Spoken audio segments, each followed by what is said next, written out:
Tonight, for the 7th DeWalt Cup Series race, it's a first test on a true short track for these 42 drivers as they'll take on the 3/4-mile speedway in Richmond, Virginia.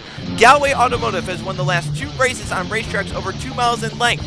Will they be able to go 3 in a row on a short track? We'll find out as it's the first Sunday night race of the season, the Norfolk Southern 400 from the Richmond Raceway on JRTV. Welcome everyone to the show.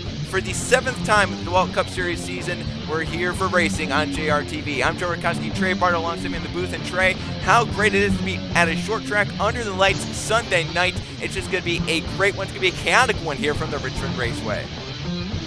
Joe, I mean, 7 different, races already into the season, and the amount of storylines and situations we've seen just to come to Richmond, where we know anything can happen at a track like this. That's very true. And short track tempers, if there's someone that you've wronged as of late, Trey, maybe those tempers will come out here at the Richmond Raceway, because this is a place where you can easily get to someone's bumper, easily spin them out if you've been wronged by them in the past. But here tonight, as of late, we've been going to these fast racetracks, these racetracks that require some engine and some aerodynamics, stuff like that to be good. Here at Richmond, completely different. So, Trey, the dominance we saw out of Galway Automotive the last 2 weeks, winning at Texas World, getting a 1-2 at Pensacola, is that going to transfer over any to try and go 3 in a row here at Richmond?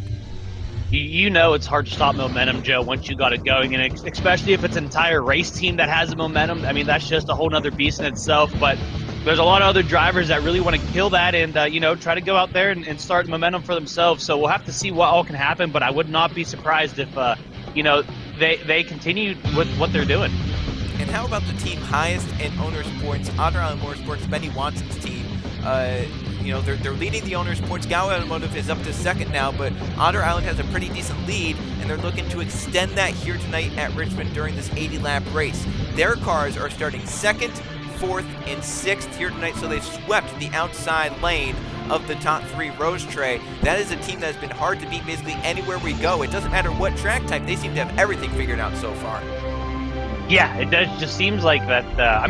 Let's be honest. We're not that surprised by that, right? Because the guy running that team just knows what he's doing. Yeah, and then you have drivers that know what they're doing too. And guess what? What's that combination, Trey?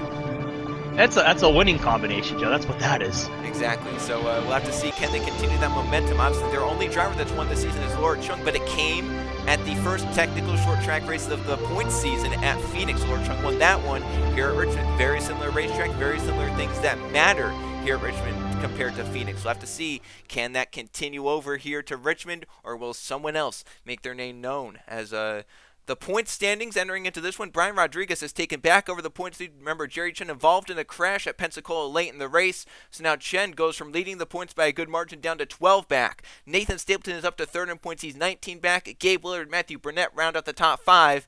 And then there's, stuff outside the top 10. We'll be looking at in terms of the wild card scenario, where now Levi Shones is up inside the top 20 in points. Remember, he has that win from Texas World, and if he's inside the top 25 in points with a win, he can try and use that for a wild card spot. But as we get later on to the season, more different winners, we'll see how that wild card picture shakes out as we'll meet the top 5 starters here tonight at the Richmond Raceway. Before we get going, on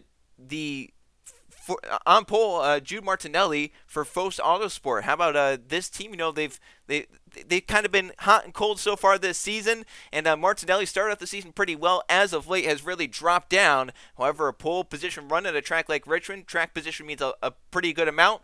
We'll have to see what Martinelli can do here tonight at Richmond. Laura Chung, as mentioned, one of the best drivers so far this season. However, another driver as of late has been struggling. She's now down just on the cusp of being inside the top 10 in points. We'll see if she can rebound here tonight, starting in 2nd. Max Davis for Vision Motorsports, Matthew Hubert's team, starts in 3rd place. This is another team that is expected to have success this season, and so far they've had that success, but Max Davis has yet to find victory lane. However, has a good shot here tonight at Richmond. Nathan Stapleton, one of the fastest drivers of the season, especially as of late, starts in 4th, and I'd not be surprised to see him get up to the front and lead laps and maybe win this race. And Chris Jericho, been a surprising start to his season. He's not really made any noise besides the Texas race where he kind of got screwed out of lap traffic late, and Jericho starts 5th tonight. Definitely his best qualifying result of the season, so we'll have to see what Jericho can do with it, and if he can try and get his first top 10 of the season here in the Norfolk Southern 400 at the Richmond Raceway.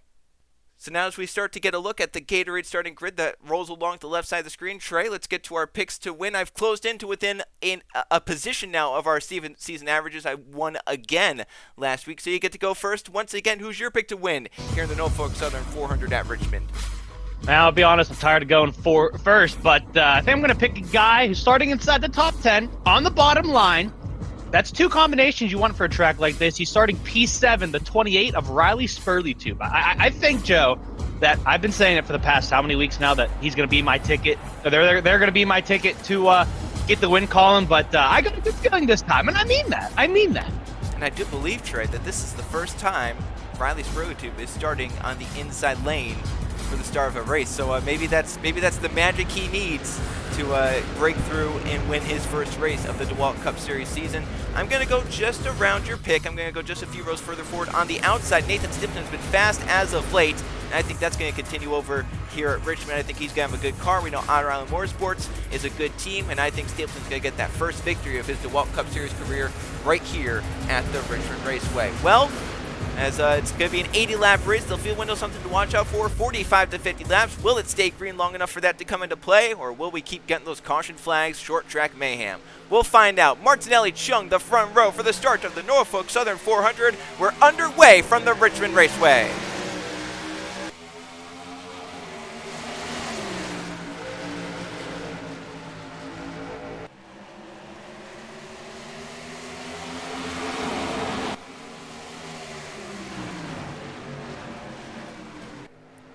Side by side trade the entire first lap for the top two positions. Martinelli on the inside gets the advantage to lead the first lap, but Chung still hanging tough on the outside lane at the moment that second groove is working. The question is, will it stay like that as the tires start to wear? As Max Davis was looking low 3 wide, but Martinelli gets a good enough exit to keep that from happening. You saw Chris Jericho go jump up top off of exit to turn 2 there. He's trying to figure out where he wants to go, where the best line's going to be. But right now, Joe, I think what you want to do is kind of bide your time on the bottom there. Even if you lose a little bit of a couple of positions with guys ripping it around the top, I think it's just better for your tires, let alone, the bottom's just where you want to be on short tracks like this. Max Davis jumping to the bottom lane. They were 3 wide further back. They're still 3 wide further back. Jordan's down in the middle of that, but for the lead, it's a 4-car mess as Davis gets to the bottom. Jericho following him through. Martinelli and Chung up top. Max Davis clears now leads here at Richmond. So he'll get a bonus point there for leading a lap. Chris Jericho trying to come up here and challenge for the top spot as Davis now slides wide. Here comes Tuki Toussaint's number 54, Toussaint Racing. Chris Jericho to the inside. You see him get sideways off the quarter tray. He was pushing hard, trying to get down there. He's going to get down there, and Chris Jericho's going to lead the 4th lap. So already our 3rd different leader of the night. Richmond could get a 4th because here comes Laura Chung looking low. Yeah, you definitely want to be careful with corner exit here, Joe. It's very slick, very slippery, and that's going to cause you to really drive through your tires more. You see Laura Chung got a little loose on the bottom side of Chris Jericho as well there. That's going to hurt them in the long run, but right now, Joe, the track looks to be fast, and these guys are trying to make, as many positions as they can. Riley Spurley-Tube using that inside lane to his advantage early on, jumping low for 3rd on Max Davis at the front. Jericho again misses the bottom of turns 1 and 2, and here comes Laura Chung to the inside to drag race up the back straightaway. Chung has the nose to the inside of turns 3 and 4, and look at her send it on the bottom lane, just able to outbrake Jericho using the bottom, and now Laura Chung will lead her first lap of the night on lap number 6. So 4 different leaders in the first 6 laps of this race. The question is, when will that cycle start to break, and when will we see the fastest car get out front and be able to start to pull away? It's not quite yet because Jericho's coming right back to the bumper, Chung off the back straightaway off 2. Well, Joe, it wouldn't be the first time we've seen the 79 car out front and start to pull away right now, but at the moment, she's getting a little bit of company with the 54 of Jericho not leaving right behind her here. We'll have to see if he can set something up, and don't count out that 28 of Riley Spurley-Tube. He's made his way up to the front here, now sitting P3, waiting to figure out what these front two are going to do as they're going side by side yet again. This is just outstanding stuff early on here at Richmond. They just keep shuffling the lead back and forth. Jericho now back to the front here at Richmond. Chung's trying to keep second from Riley Spurley-Tube. The caution flag is out. Oh. Big crash up in turns 3 and 4. Noah Brady, one of them in the 51. Angel Gutierrez and his teammate Ludovic Charette and Cam Wright Jr. So involved in that one, 2 Fitzwater Australia cars and 2 Red Lightning Racing cars. Yeah, seemed to be a little bit of a kerfuffle, you could say, going into 3 and 4 here as these guys are going to slow it down. Looks like got some takers for pit road, Joe. It looks like it. Chris Jericho is looking to pit. I think they're looking for the pace car as well. But there's the pace car, and we got cars coming down the pit lane. The question is, does anyone stay out here? They've run about 10 laps. Tire wear is pretty significant here, but Points leader Brian Rodriguez wants track position and some points, so he's going to stay out here. He started back in 30th, and he's going to try and use strategy to his advantage here, but I think he's the only driver, Trey. The only someone else back there as well. I can't tell who that is. Is that Joe Hendry, or is that Johnny Cox? That's Joe Hendry. Yep, and then Cam Wright Jr. 33, yeah. So, got a couple of people playing the long game. They were farther in the back, so they might have saved a little bit more stuff as Laura Chung. 2 tires. Jericho's going to come off as well. So, we'll be curious to see how that works. And, Joe, would you be surprised if I told you Jerry Chen's going to come third off pit road? Oh, boy, Jerry Chen. He's just he can't get away from him. No matter the racetrack, no matter the race type, he can start all the way back at 42nd. He can start in 16th. He can start in 1st. He's always at the front. It always works out that way. I wonder if he took 2. He had to have taken 2 tires to gain that many spots, right? Yep. So we got some strategy games going on. People are taking 4, people are taking 2, and people are staying out. And the one who's the main man to stay out is Brian Rodriguez, the points leader. His cars are actually going to fall lap down here. Look at that. Matt Tuck and Riley Spurley-Tube. Oh, there you go. Some trouble on pit road, Joe, and it shows you how quickly that could turn yourself around at a track like this as a little bit of contact under pit road. But, yeah, Spurley-Tube was third coming in. And Matt Tuck was also inside the top 10, so they just had issues on pit road. See, Justin Zeidel's maybe confident that he has damage as well in the 38. Well, let's go check out what happened. Caution flag out early on from the Richmond Raceway, and now some strategy play at the front of the field. Well, 3 wide sketchy enough at this track, but looking 4 wide, Joe, it's just not going to work out. Eli Bright trying to push the issue. He's going to back out of it, but it might be too little too late for these guys as they're going to squeeze Anthony Hernandez in the middle there. And unfortunately, that flaming hot Cheetos car is going to figure out what the outside wall tastes like a little bit. Then he's going to get spun around here as really, it was a pretty simple incident to begin out with, but then Ludovic Charette just might have forgot what brakes were. That or shoot was on the brakes too hard. And then hold on. Oh. There's another one. Yeah, so how about that? The 02 slides in to the 19, then the 51 slides into the 19. I mean, that. And the ironic part is that it was only 2 teams involved, right? This is 2 Red Lightning Racing cars and 2 Fitzwater Australia cars that were involved. No other teams really got collected. Yeah, I don't know. I don't know how you go about that, Joe. That's a weird thing. Yeah, well, we'll take a look one more time at full speed of this crash to see these 4 cars and how they all got collected.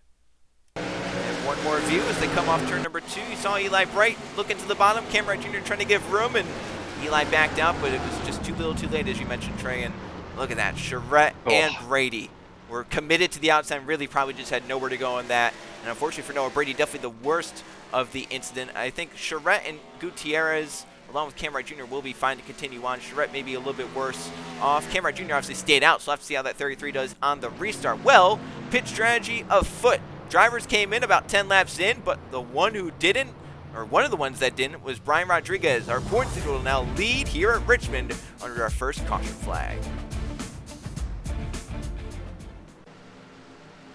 Lights are out on the pace car, coming back to the green flag. Some strategy games afoot. Brian Rodriguez stayed out with Joe Hendry and Cam Wright Jr. Laura Chung on 2 tires along with Jerry Chen. Chris Jericho on 4 tires will restart in 5th. Pace car is in. We have Noah Brady out. Riley Spurley to Matt Tuck fell lap down on pit stops. And last place, Mathis Wells. So 39 cars on the lead lap. Green flag back in the air. We'll see how well the strategy game plays out for these drivers that stayed out, like Brian Rodriguez and Cam Wright Jr., who was involved in that crash. Looks like not all that bad in that 33 car. He's moving low, getting a spot off Joe Hendry as Laura Chung trying to make the 2 tires work in the 79 with Chris Jericho on 4 tires right behind her. Oh, Chris Jericho's pitting! Yeah, oh no! Oh. You got to think, Joe, that something went wrong. The tire issue possibly might be loose, might not have gotten all the lug nuts on or something, Joe, but this is devastating for the 54. And that's heartbreak because that's a team and a driver that's just not had a good season. They're way down in the point standings. They're having issues. And now Cam Wright Jr. is pitting. Oh, no. Well, he did have the damage, so you got to remember that. He might have a tire rub, something that they obviously didn't look at from the crash. He has all that right side damage, so they're probably pulling out fenders now, but another tough break there is. Oh my goodness! So those front few have gotten away, and now look at this. And then you have these lap cars. Matt Tuck and Riley Spurley-Tube. They're trying to race up through here to get a lap back. We know they have fast cars. They're inside the top 5, top 10 when they came down pit road and lost their lap. So now as they're passing these guys trying to get up here, they're trying to get as far up as they can to try and catch a caution and get back on the lead lap. And Joe Hendry, though, Trey, on those old tires, he is struggling compared to everyone else. Yeah, you could definitely see him just kind of, I mean, he's doing the right thing, right? Staying up to the top side, letting these guys figure it out on the bottom, but it is, that was definitely not the move to really stay out and try to get these track positions, unless he was hoping for a quick yellow or something. But right now, Joe, he is sinking like a rock. As you can see, the 33 coming back out on off of pit road. He's going to stay low, which is great, as William Seaman's going to force it bottom 3 wide. Yes, he is. Oh, Joe Hendry and Philip Torres made some slight contact there. Great job by both those drivers to avoid. Oh, contact in the back, too. Yeah, that 33 and the 66 with the 55 Zachary DeLello there as well. That was some chaotic stuff, but it's kind of interesting that Joe Hendry has fallen back so fast in the 65. Right now he's outside the top 10. Brian Rodriguez is still leading this race on that same strategy.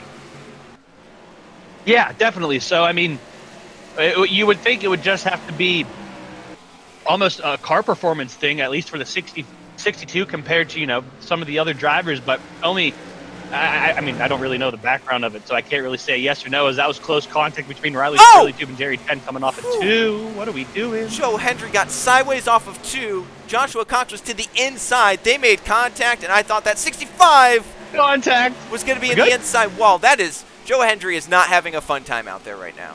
No, he is sliding everywhere. As it looks like the 66 and maybe the 55 of DeLello made contact there on the bottom, as, oh my goodness, cars are still getting loose. William Seaman and Levi Shones are hitting quarter panels. Luckily, everyone's gotten out of that one. Philip Torres made the big move to get a 2-spot swing right there up to 9th place in the 77. As at the front, Lord Chung on the 2 tires cannot really make up any ground, as Sam Vitale and Jordan Stout are getting physical, and Stout's put in the outside wall by this 09 car. Well, Joe, we talked about short track tempers. Look at him diving to the inside. I don't know if he was trying to get back to the 09 or what, but that's not going to go over very well. Well, something to think about now is we've got the green flag. We've gotten into a little bit of a rhythm here. They came down pit road around lap number 10. It was just before lap 10. The field window, they can't make it. It's obviously only 45 to 50 laps. That's something to think about. If this race stays under the green flag, they'll now have to pit probably lap 55 to 60 rather than 45 to 50. So that's something to just think about, watch out for, as we if we can get laps in and stay under the green flag. The pit window is going to move around. As speaking of moving around, this 88 is moving up towards the front of the field. He started all the way back in the field. He's cracked the top 20, and he's now nearing the top 15. He just gets by Joshua Cox, and this pass on Bruno Diacomo will be for 15th place. So this 88 car, Trey, is starting to make moves up through the field. Guy Bright's always had a thing for a track like this, wasn't it? The Simulation Cup Series where he was leading and then he got turned or something like that. Something along those lines. Yeah, Conrad Evans, they were running at the front of the field, yeah. And the 8 got turned around by the 31. So, yeah, Eli has always liked these shorter tracks. Think back to the Gatorade Cup Series days. He's run well at Richmond and tracks similar, like Loudon. So, That history, you liked that one right there, didn't you? Yeah, that was good history right there. And so here, this 88 is trying to make history here tonight in the DeWalt Cup Series. But right there, DeLello's saying, I want to get back to your inside. So Zachary DeLello being aggressive and fighting with Eli Bright there for every spot that they can. Move further up to the field.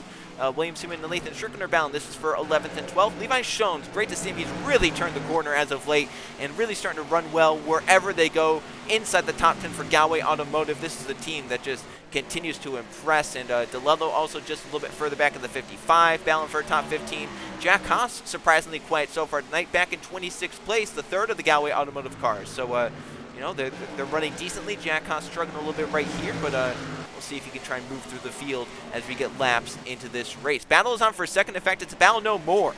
Nathan Stapleton on the 4 tires has gotten around Laura Chung, but Trey, this is a man, Matt Took. He wants to get back on the lead lap. He has tires, Brian Rodriguez doesn't, so if he can get up to that 62, stay ahead of the 75, then get a quick caution, Matt Took could be back in it to win it. Yeah, I mean, it's nice to know you got a fast car in that 11, but at the same time, you're also like, if whatever happened didn't happen under caution there, Joe, they would be battling for the lead right now, essentially, right? Because this 11 is fast, and you would have to think with the tires, he's definitely going to catch this 62. But at the moment, Stapleton has other plans, and he wants to go catch the leader himself. I was going to say, catching the 62 might not be the hard part. The hard part's going to be keeping the 75 behind you, because I think Nathan Stapleton, Otter Island Motorsports, they have really good race cars. Want to give an update. Chris Jericho fell only 1 lap down. He's in 40th place now after what we assume to be a loose wheel on pit road in that number 54. Cam Wright Jr. has fallen 2 laps down, so that 33 is now 2 laps off the pace. Obviously, probably pulling fenders out. They took some time to do that. They're now 2 laps down to our race leader, Brian Rodriguez, as we now have 37 cars on the lead lap. Ludovic Charette and Angel Gutierrez the last 2, along with Anthony Nez, and Joe Hendry's fallen all the way down to 34th with his strategy call right there. Restart in 2nd place, remember, so a net loss of 32 positions on the restart. Well, here's 2 of our biggest contenders of the season. They're going to be battling it out for the lead. Rodriguez on no tires, Stipton on 4 tires, and the 75 is going to make quick work of the 62 as they race down to turns 1 and 2. Another lead change. It's now Nathan Stipton leading for Otter Island Motorsports here at the Richmond Raceway. You know, honestly, I think Rodriguez didn't even really try to put up that much of a fight. He knows he doesn't have the tires to really go and contend with that 75 at the moment, so he just kind of, moved up a lane, let him pass, and then he's going to fall into 2nd place here as we got a battle going on for 3rd with Max Davis and Laura Chung, as Davis is going to dive it down to the inside here. We'll see if he'll be able to complete the pass coming off at turn 2. Not quite yet, as Laura Chung's going to fight a little bit. I do think those 2 tires are kind of hurting Laura Chung's car right now, though. I think she's starting to fall off. The 4 tires are starting to come into play. And obviously Jerry Chen took 2 tires as well, but he's hanging in a little bit better. Laura Chung's car just doesn't like the 2 tires, it looks like, at this moment. Something else to think about, Trey, as we've gotten this long green flag run, the 62 hasn't pitted yet. And he's coming up to his fuel window, 10 to 15 laps. He'll have to think about starting to make the move on to pit road, which, a normal track, all right, fine. Here at Richmond, that's kind of scary. A caution comes out, trap yourself 2 laps down. Yeah, definitely. And this pit road is not the easiest to enter, Joe. You're essentially coming off of the racing line straight into the pit line, so you got to slow down quite a bit. Again, right in the racing line. So if he doesn't signal properly to the people behind him, there could be something going on here. As Joe, he's finally going to get his lap back. Yeah, Matt Tuck's going to unlap himself from Nathan Stipton. Now he has to hope for a caution flag to come out. He's back on the lead lap, good for him. Problem is, he still has the leader right behind him. He's not going to make up a whole lap on the leader under green. And right there, Nathan Stipton, he doesn't want to let Matt Tuck get his lap back for good reason. Matt Tuck has a fast race car, and we see he has a fast race car because not only did he pass Stapleton, but his teammate Max Davis is starting to close in on Nathan Stipton as well as he fights the 11 car. This is where that dilemma comes in, Joe, of how hard do you race the lap car trying to unlap themselves compared to you wanting to save your tires so you have something to go for a long green flag run like we're getting ourselves into right now, right? What is the limit? Where is the line, and how far are you willing to push it? Here's a good battle. 2 drivers on 2 tires going at it, Laura Chung and Jerry Chen. And Jerry Chen's car is pretty good to be handling that well on those 2 tires. Laura Chung really fallen off here. She had one of the faster cars before that 2-tire call, and it worked for a little bit. Now as we get like 20 laps or so on the tires, she's starting to fall off. Good run for Philip Torres, up inside the top 10, making moves on this long green flag run. Gabe Willard and Jacob Miller right there with them, so Full Autosport having a good night. Brian Sprinter's lap car, Keegan Thompson starting to struggle. He had been up around 6th place. He's starting to fall back now. Drew Martinelli, the pole sitter, is coming back up, and Bryce Egan has just fallen outside the top 10, but another of the Full Autosports cars are inside the top 12, so all 3 of those cars, Trey. You have Jacob Miller up in 8th, Martinelli in 10th, now 9th, and Lathan Strickland in 12th, so that's a team right here that has showed up here at Richmond with all 3 race cars. Yeah, definitely. They are, again, another team that seems like, maybe they had 1 or 2 cars good at the beginning, but then they flipped the switch, and now it looks like they're all in line with each other and all riding, what they can to get good positions here. And so far, Joe, it is working out. But you know what Stapleton's season is near right now? A fast forward. The 16 of Max Davis has hunted him down, and now he's trying to figure out what he can do to pass Joe. But we're coming up on some lap traffic here, and they're not damaged cars either, so they're going to be a lot more difficult to pass than a normal, damaged lapper. They already got around Ludovic Charette, who is damaged, so she put up no fight whatsoever. As now Max Davis moves around Nathan Stipton, new leader at Richmond. Davis now to the lead for Vision Motorsports. These are 2 teams that I think, when you get down to the end of the season, these could be the 2 teams that are fighting for the team championship. Max Davis for Vision Motorsports, and then obviously Nathan Stipton and Otter Island Motorsports car. I just think that those are 2 teams that are so strong. And I think, Honor Island Motorsports, they found their footing early on this season. I think when Vision Motorsports gets some more races in, they start to find some more consistency, I think they'll be up there bound with Honor Island for that team championship. But now Max Davis leads. Matt Tuck has a teammate that's now behind him. Will his teammate say, all right, I'll let you keep that lap? Or is Max Davis want to, keep Matt Tuck down while he's, down on the ground while he's down? Yeah, and then here, this is what we expected, Joe. Yep. Brian Rodriguez finally coming in to make his pit stop of the race. You can see up front there that, who was it? That was Jordan Stout, the 66. So finally having these guys come down pit road as everyone else is going to continue to race on. Yeah, and here comes some more. Here comes some more in. Zachary DeLello and Drew Webb, that was in the 45. It looks like here comes Mathis Wells. So I think, as Jerry Chen's coming back down. I think the 62 playing that strategy, they're saying we can't let him get tires over us, so they're starting to pit early with that 62. So all in all, it's not really a net negative for Brian Rodriguez doing that.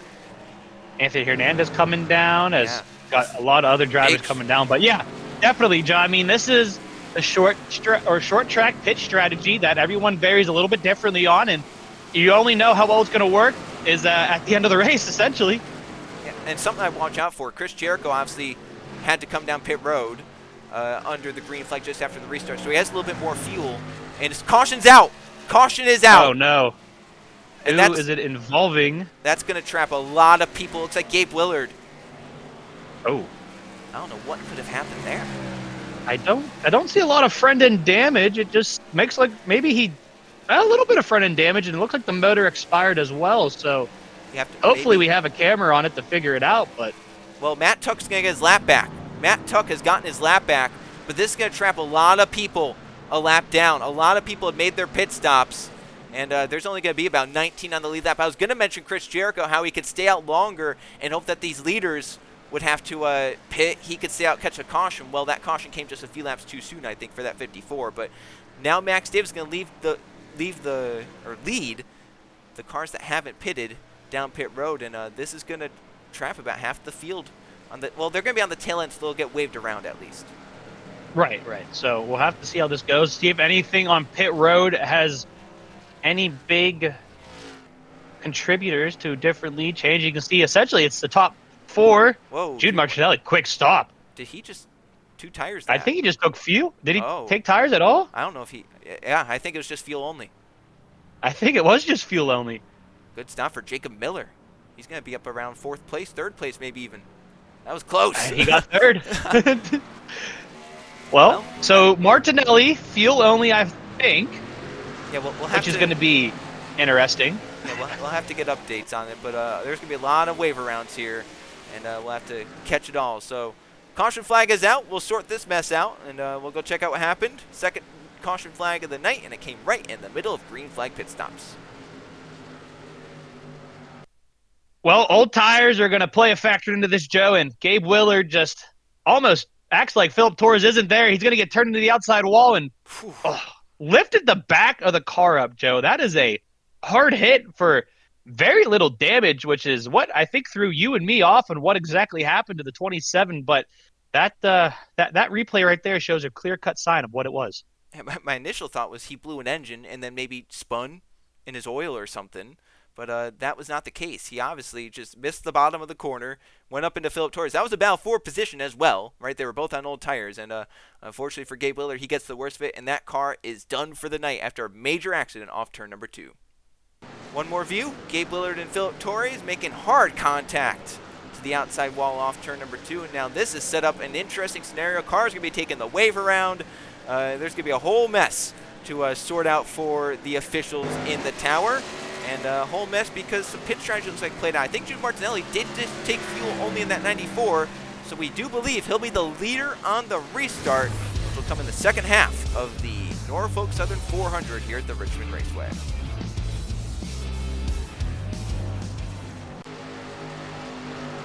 Lights are out on the pace car, coming back to the green flag here at Richmond. And Trey, you were watching under the caution period. NASCAR officials telling everyone who to wave around. It got chaotic. The unfortunate part for some drivers like Ryan Wilson, Drew Martinelli took fuel only. I don't think he took enough fuel to make it, but he trapped Ryan Wilson a lap down, so he kept him. See, there's only 23 cars on the lead lap. A lot of people are trapped a lap or somewhere 2 down, so they got one of their laps back, but there's still 1 lap down. Green flag back in there. You see Martinelli on. Oh, I think he's out of fuel. He's out of fuel. That was the 16? Oh, hold on. Careful here. Well, Joe, he was not even in a stall for 2 seconds. I mean, he stopped and then went. What happened then? It must have sputtered. Well, after all that, Nathan Stapleton is back to the lead. Bryce Egan is up to second in the 18. Jacob Miller's third. Keegan Thompson's fourth. I can't believe what we just witnessed. Look at Bryce Egan trying to use the lap car Ryan Wilson to put Stapleton 3 wide. That didn't work out for him, but did Martinelli would have been a really smart move if it did work out, so that's for sure. Martinelli has made it back to pit road, so we'll stay green. Wow. Alrighty, so back to where we were. Stapleton out front, Bryce Egan second place. Ryan Wilson is a lap down, which is not the best to be a lapper. Oh my goodness, that was close coming off of turn 2. Yes, it was. Keegan Thompson getting a little bit loose, trying to get inside of Ryan Wilson. But now Nathan Stapleton has another Vision Motorsports car. Ryan Wilson nearly got into Jacob Miller. Another Vision Motorsports car chasing him. It's just Bryce Egan this time. It's not the number 16 of Max Davis. Also want to update, Matt Tuck is on the lead lap after that, and he's in 18th place. He has spots he can gain now. He's on, Chris Keselowski, on Zidell, who's damaged, but still in 16th. So there's a lot that can go Matt Tuck's way. Still, we get a caution. He gets some spots. He could be back in it for a top 10, maybe even a top 5, maybe even the win if things play out perfectly. Yeah, that's going to be crazy, Joe, and we'll see what these drivers are feeling after that stack up there. I think everyone should be good to go to the end now, unless I'm mistaken and someone else pulled a strategy that we did not see during the pit stops. But, Joe, there's so much that happened there that I don't know if we got everything. Yeah, there was way too much to cover there under such a short caution period and such a short come back to the green flag period. But all we know is that these are the 2 drivers fighting for the win at the moment. Bryce Egan for Vision Motorsports trying to become the first driver to win multiple races this season. Nathan Stapleton is looking for his first win of the season. They right now run 1-2 with Keegan Thompson for Tucson Racing up in third. A quiet night for Keegan, but he's played everything out right. Jacob Miller for Fos Autosport is now up in 4th place. He was the slowest of those 3 cars in qualifying, currently the fastest in the race. Max Davis trying to regain the lost ground. He got caught behind Jude Martinelli on the restart. Laura Chung coming back from her 2-tire play, up in 6th. How about Jack Haas? We talked about how quiet he was here tonight. Well, with all that played out, he's now up in 7th. Lathan Strickland's now in 8th. Remember, Chris Jericho's a lap down, just like Matt Tuck has a fast race car, and is trying to get whatever he can back. As for the lead, Stapleton's back on Bryce Egan. We'll have to see. He's pushing up a little bit there. Run Egan out of room. Did it respectfully, though, and he's able to complete the pass, Joe, coming off of turn 4 as Stapleton takes the lead yet again. But I don't think Bryce Egan's going to let him get away, as these 2 have pulled away from 3rd place. Keegan Thompson almost making contact off of turn 2. Bryce Egan was completely sideways. Stapleton tries to cut down. There's a contact for the lead. Well, you want to talk about cutting it close. That was cutting it close.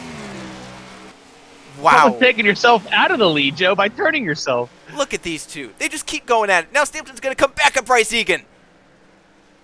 He's there. Let's see if he can make a dive into 3 and 4 if he thinks better of it. He's not going to do it quite yet, Joe. Might try to set himself up on the front stretch here. He's going to dive it just a little bit lower on corner exit. Can't quite get there, though. He was close, though. He's right there on Bryce Egan. It might look for a pass into turns 1 and 2. This is where the grip has been low here tonight, and here goes Stapleton back to the inside. All this is doing, Trey, is helping, Keegan Thompson, Laura Chung, Max Davis try to catch up to these front 2. If they keep battling like this, Laura Chung, Max Davis have pretty fast race cars. We could see a Vision Motorsports, Otter Island Motorsports battle for the lead here. Yeah, 100% here. And right now, these 2 are just still duking it out, switching positions every other lap. Bryce Egan way up the track, way too far. He's going to lose quite a bit of time that he's going to have to try to make up now and push his car just a little bit harder to do so. Trey, Matt Tuck is up to 11th. Yeah, I don't know if you're anyone in front of him. You're happy to see that because he has a fast car right now. 10th place Levi Jones is right in front of him, so the top 10 is there. The problem for Matt Tuck, laps are winding out. Even if we get a caution, I just don't know if he has enough time to get up there, but definitely has time to get a top 10, and maybe even some more, because Eli Bright, well, Eli's about 2 seconds up the road from Matt Tuck, so he might get to 10th Levi Jones, and that might be the extent of fact, right there, he's going to use Drew Webb to try and shove Shones up 3 wide. Oh, he's going to force a 3. Matt Tuck inside the top 10. Remember, he was a lap down not all that long ago. Stayed out, got the caution flag. He's back in it. Speaking of back in it, for the lead, Egan is not letting Stapleton get away. These two are still duking it out for the lead. Here comes Egan to the bumper again.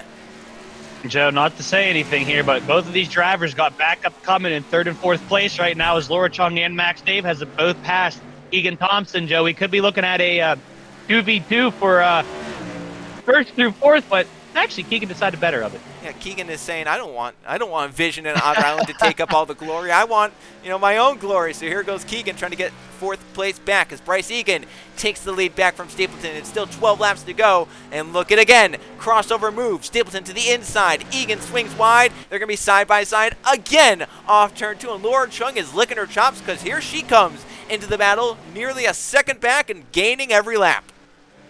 So think of how hard these two are pushing their car right now. Their tires are degrading, and think of it 10 laps from now when these tires are screaming to be changed out. These cars are sliding everywhere, and they're still battling side by side. It's only going to cause for some contact, some tempers, and a good finish. Well, here we go.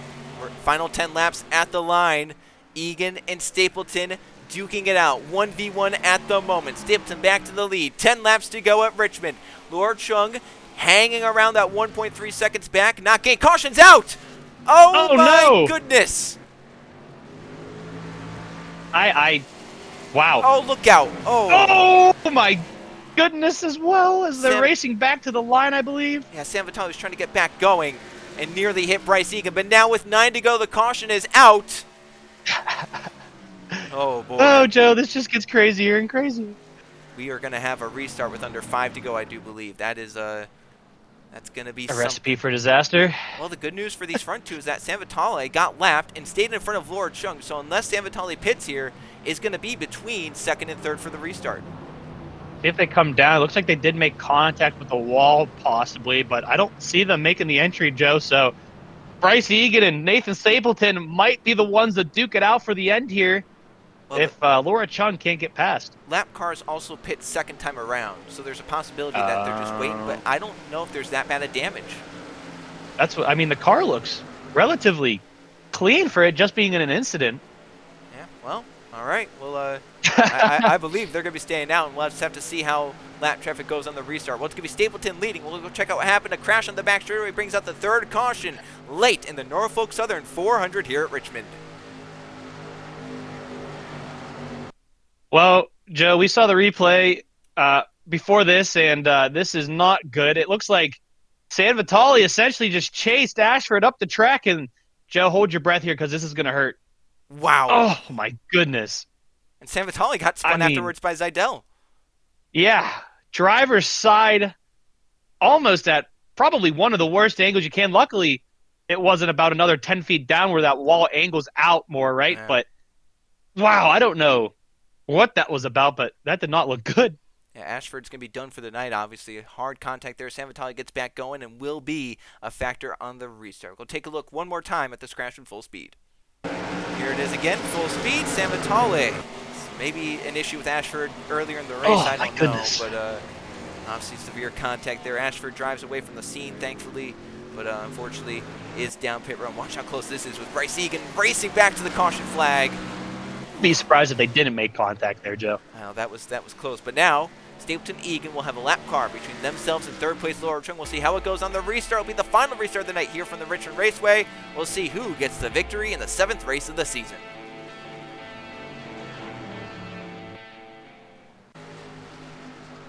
All right, Trey. Final restart. We've seen a crazy race thus far. 3 caution flags, some green flag racing, some comers and goers, and a great battle as of late between Stapleton and Bryce Egan. They're 1-2 with a lap car between themselves and 3rd place Laura Chung. Keegan Thompson in 4th, Max Davis in 5th. Jack Haas is 6th, Jacob Miller 7th, his teammate Lathan Strickland 8th, Eli Bright 9th, and Matt Tuck has positions to gain in 10th. So here we go, Trey. Final restart of the night. Stapleton leading, 4 laps to go. Oh, boy. Oh, boy. I'm with you. Green flag back in the air in the Norfolk Southern 400. Stapleton with a nice jump, but Egan stays with him, and Chung can't stay with Alex Sam Vitale, the lap car. So we're going to see what happens here. Bryce Egan is going to look low. Can't quite get the one yet, Joe, but he looks like he might be thinking about diving it into 3 and 4. He's going to try. Can't quite get there, though. And Laura Chung likewise on Sam Vitale trying to get through in case these front two make contact. She wants to be close enough to have a shot. 3 laps to go. We're at the point of no return, so if a caution comes out, this race is over. We hope that's not the case because these front two have something planned for sure for the end of this race. Stapleton Egan again to the bumper of that 75. Up the back straightaway. Coming around to 2 to go. The battle's on for 3rd. Chung and Keegan Thompson are going at it, but for the lead, it's all on between Egan and Stapleton. 2 laps to go and a mile and a half remain from Richmond. Egan's trying to figure out where he wants to do this at, Joe. He is peaking lower and lower each lap. He's going to get there. He's going to try, Joe. I think he's there. He is there to the inside. Egan and Stapleton side by side coming to the white flag. Bryce Egan with the preferred lane to the bottom of the racetrack as they come off forward, trying to become the first driver to win multiple races this season. White flag, last lap at Richmond. Who gets the trophy? 3/4 of a mile from now. Egan leads into turn 1. Doesn't really miss the bottom. Stapleton, though, gets a better corner. Closes in. Off of 2 for the final time. Up the back straightaway. Can Stapleton make a heroic move into turns 3 and 4? He cannot. First driver to win multiple races this season. Bryce Egan takes the checkered flag from Richmond. What Wow. a race. That was incredible.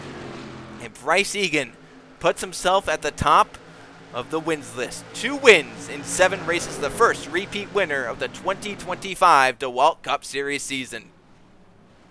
I mean, these two were duking it out from, what was it, after that second to last caution all the way to the end? Yep, they were back and forth, and it came down right to the last lap. Trey, a pass with 2 to go for the race victory. And I truly think that 09 was the reason that these two were able to battle it out so clean, because I think if you factor in Laura Chung at the end of that thing as well, it was going to get a little physical trying to get everything you can, but it didn't have to come down to that, and Bryce Egan comes out on top here at Richmond. Yes, he does. I mean, that was just good, pure racing. As you mentioned, it didn't have to get dirty. It didn't have to get crazy. Those two race each other with respect the whole way through. Maybe some slight contact, some slight bumps here and there, but otherwise, it was a completely clean race, and we saw a great battle for the checkered flag at the end. And in the end, Bryce Egan, he got the trophy for the second time this season. First driver, as mentioned, to a repeat win here in the 2025 DeWalt Cup Series season. So, Trey, does that mean that Bryce Egan is putting himself at the top of the totem pole in terms of championship contenders? I think it's hard not to go against that, right? I mean, you got to think he's the first one with multiple wins. They got a strong team underneath them there. His teammate Matt Tuck got himself back up into 11th place. His other teammate, the 16th, 4th. I mean, this whole team as a whole, Joe, it looks like they're clicking, and the 18's the one leading the charge. Yes, it is. As we'll go take a look at the finishing results from a chaotic race here at the Richmond Raceway.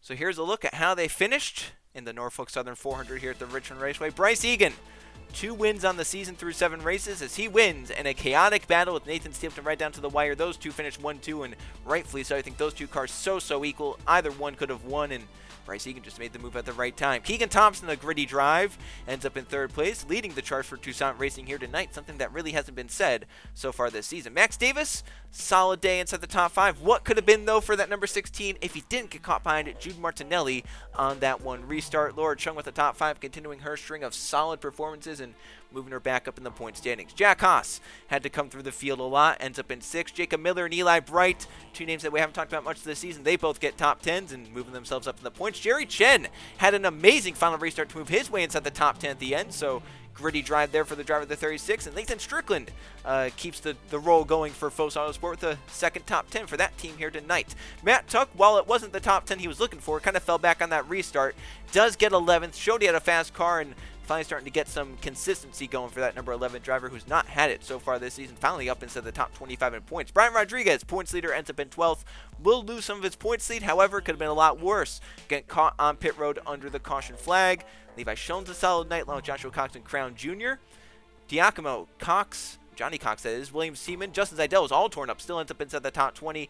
Chris Keselowski also inside the top 20. And last car in the lead lap, Philip Torres damaged from his incident with Gabe Willard. Torres ends up in 21st. Last car in the lead lap, as mentioned, Chris Jericho, one of the fastest cars here, I think had a shot to win this race if things went his way, but had an issue, possibly a loose wheel on pit road. After the first pit stop, had to come down under green, lost the lap, never could get it back, still ends up highest car 1 lap down. And then a lot of these guys down here were caught off by the pit cycle, such as Riley Spurley Tube in the 28, as he actually got caught a lap down. But drivers like Matthew Burnett, Joe Hendry, they did get laps back. The unfortunate part was they already fell 2 laps down when that occurred. And even down here, some of these guys were multiple laps down, like Alex Amatale in the 09 was multiple laps down. Cam Wright Jr. had some damage. Mathis Wells and obviously Martinelli ran out of fuel. He finished 3 laps down. Ashford was out in the 58, and so was Gabe Lillard and Noah Brady, 27 and 51. And now we look at the point standings. 7 races in. Rodriguez still holds the points gap, but it's only by 8 points over Nathan Stipton, who's come alive as of late. Jerry Chin only 10 points back as well. Bryce Egan's moved up into a tie for 4th, but with those 2 wins, he gets the tiebreaker. He's 24 back along with Jack Haas. They're 4th and 5th. Max Davis up to 6th, getting himself away from the bubble a little bit. Then Crown Jr. stays 7th. Laura Chung up to 8th, moving her way from 10th. Matthew Burnett down to 9th with his disappointing run, and Keegan Thompson holds the final spot inside the top 10, but it's only by 1 point over Gabe Lillard, who's now 11th. Levi Jones continues his stretch inside the top 20 in points, so he has the first wildcard spot. The second one would go to Gabe Willard, who is the highest driver in points, not in the top 10, without a race victory. So Jones gets the first wild card, Willard would get the second, but there's other drivers like Philip Torres, who had a solid night. Unfortunately, had some damage at the end. Jacob Miller moves up nicely. Jordan Stout drops a little bit. Strickland moving up. Eli Bright moving up. Spurtube dropping a little bit. DeLello and Ludovic Charette are down now just inside the top 20. So things are shuffling around. Now the team points. Otter Island Motorsports continues to lead, but Vision Motorsports had a good night, and they're up closing in to within 40 points of Otter Island Motorsports. Tucson Racing takes back over 3rd. Galway Automotive drops to 4th. Southern Cross Racing down to 5th with their poor performance here tonight. Mean Motorsports has closed into the top 5 as they're 6th, only 4 points back of the top 5. Then EKH Enterprises, Fos Autosport, Crispy Fry Racing Ventures, and Ace Motorsports round out the top 10. So Trey, final thoughts from Richmond. A crazy night. We saw Otter Island Motorsports, Vision Motorsports go at it. In the end, Bryce Egan from Vision Motorsports gets it done. Yeah, I mean this race had a little bit of everything. It was chaotic. It had good battles throughout it. It had a pit strategy come into play and some, can you say, surprises during the pit cycle? I guess is a pretty good thing to say as well. I mean, yeah. What did this not have? Yeah, this race had literally everything you could ask for. It had some carnage, had some crazy racing, some great battles for the lead, a great finish, and just unpredictability around every corner. That was the beauty of the Richmond Raceway here tonight in the DeWalt Cup Series, and we're going to look to continue on with that trend. And how about this for race number 8? It's our first race on a road course, so it's going to be our first test of that one, going racing at Road America for the Verizon 500K. That'll be a fun one. That's next Monday on JRTV, 8 p.m. Eastern, and then 2 weeks' time, we'll be heading to the Kansas Speedway, also on JRTV, and also on a Monday. So those will be 2 fun races, and we'll have to see how the road course works out for these DeWalt Cup Series drivers. First time we'll see that this season. First of 4 times we'll see that this season. So it will be important, especially since one is pretty late in the chase